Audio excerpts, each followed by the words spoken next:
When I was a child, I was a student of an Episcopal private school. I was a student there until I was 10 years old. Then my mother had remarried, and we were moving with our new family to a new city and a new school. I was to start attending public school because my stepdad was determined to make sure I didn't turn into some private school Nancy boy.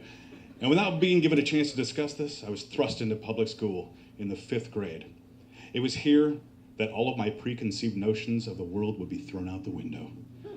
Girls and boys actually liked each other. God wasn't real.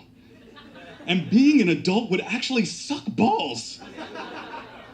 Midway through my first year in public school, the entire 5th grade took a field trip to Exchange City. Exchange City was a program started by parents who hated that they weren't able to experience childhood anymore, so they decided to subject children to the toils of adulthood. It was a building that had been decorated to look like a real city, imagine movie sets and old westerns, and students would spend the entire day working a job that was assigned to them. Every hour, the students would be given a paycheck that they could take to the bank and then spend on goods. Okay, this is how it worked. If you were one of the lucky schools who got to go to Exchange City, a few weeks before the trip, a handful of representatives would come to your school and give a presentation on what kind of jobs you could have in Exchange City. You work in a restaurant serving popcorn, or maybe you could even be a police officer, because hey, why not? After the presentation, the representatives would then interview every student, and based on that, would assign us a job. My job was interviewer. So, we're at Exchange City, and we all have to report to work. I walked over to the pretend radio station where my pretend office was. I was pretty excited, to be honest. I love watching David Letterman with my dad and dreamed about having my own show. I figured this was the first step.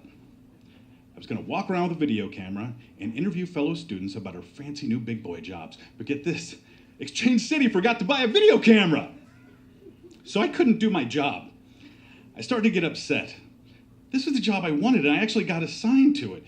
And I was afraid of being reassigned. But rather than deal with a snot-nosed little kid, the manager of Exchange City told me that I would still get paid every hour if I just stayed out of trouble. And that's how I became the millionaire eccentric of Exchange City.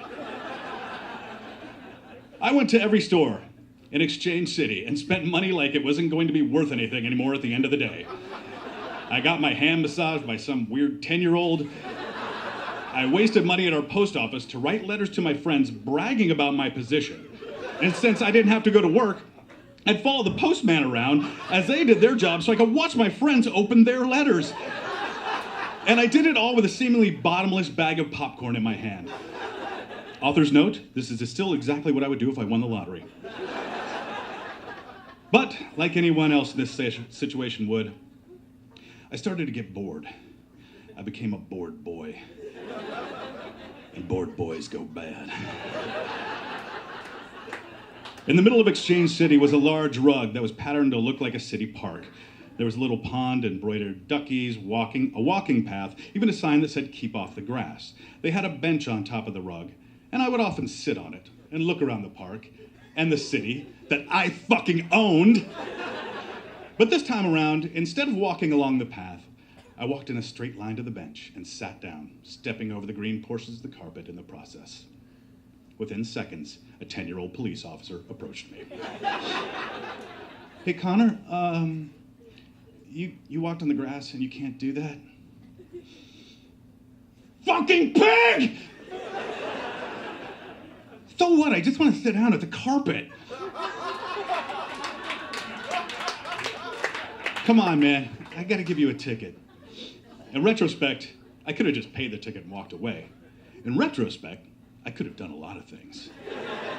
But I did the wrong thing. I told the cop, my friend Andrew, who I grew up with, who I knew before he donned the shield, to get bent. So I was arrested. I broke the rules of Exchange City by not doing exactly what the cop said, and so I was sent to Exchange City Prison. I was the only arrest of that day.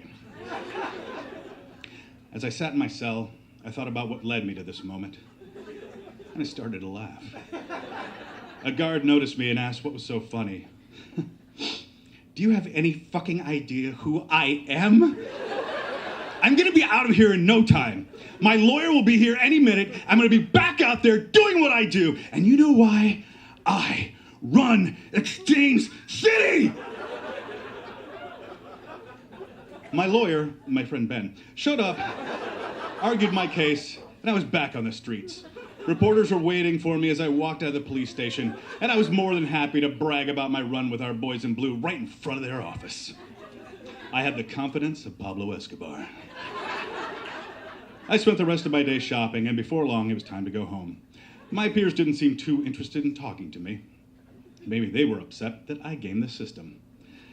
And now, 16 years later, I have the body of Pablo Escobar. And I realize that life isn't that fun.